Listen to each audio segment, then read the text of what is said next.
Part 2. Salamat sa nagdalan. Bye-bye!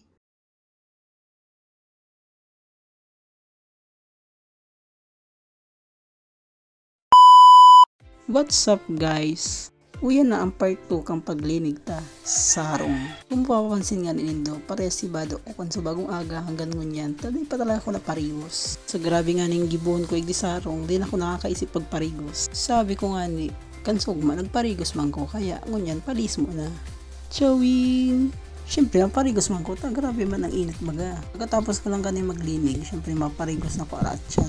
Paglinig ko kasubagong aga, kang part 1, kang bidyong ini, di iya to na malinigo na. Aban-aban may ido, nag-ihi duman sa tiglinigan ko. Duman mismo sa kwarto kung saan ako nagtuturog. Lintian yan. At ang patapos na ako maglinig, nag-ihi pa si Ido. Ano pa kaya, naglinig na naman ko otro. Iba pati ang parong kang ihi kang Ido. Kaya ang ginibo ko, nagbakal ako ding downy, then tiglago sa trapo para punas duman sa ihi kang Ido. Suya! So anyway, balik kita sa video ini. So, pagkatapos ko nga mag floor wax, sinunod ko naman ang pag-scrub sa salog para makintab, tsaka para mahalnas. Kining salog mi, pag once na tig-florowakan mo, tapos sabay lampaso, ay nako, maski magsalming ka sa salog mi, mahihiling mamukha mo. Chowing! So, pagkatapos ko maglampaso sa kusina, binrali ko na si mga kalat. Chowing! Tae si mga tukawan na tigarali ko. Pagkatapos ko maglinig sa kusina, pinutro kong linigan ang sala. Tas sabi ko nga ni kasubago, naglaog na naman ang mga ido. Mga ido na perwisyo ang hatod sa laogang harong.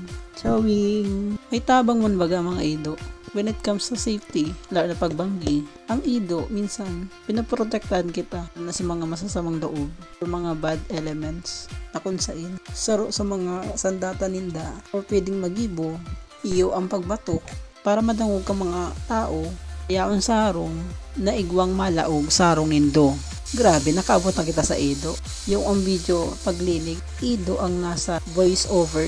So anyway, pagkatapos ko magsamod sa sala, naghanap kong trapo, pamunas. And then, tig-pulido ko na ang paglinig ta para pag floor wax, pulido naman ang ati na madukot sa pamunas paggamit kang floor wax. Kung mapapansin nga ni Indo, medyo haggard na ko dyan. Imbis kaya magkarigos, pinadagos na ang paglinig.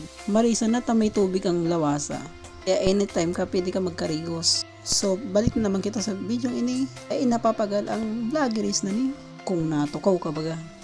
Chowing! Siyempre kay puwanta magpagal. Para masabi man na may ambag ka man sarong na ni. At ang pagabat ka na nga ni, ultimong paglinig, di ka pa makaisip. Pag floor wax ko dyan, syempre pulido man ang pag floor wax ko. Takong pa ko pulido. Kung mangyayari ka yan, kabang ang salog ni. Man sa part kang kusina, makintab. Pag-abot sa sala, mapution. So anyway, pagkatapos ko nga kayo mag floor wax dyan, nagsamod girari ako. Araw kayo ng routine kang buhay ko digdi sarong. Alila na maray. Tagalinig, tagahugas, marisa na din ako naglalaba. Chowing! Tutok na tutok ng electric pan. Tigdi na matatapos ang video ini. Salamat sa magdala. Bye-bye!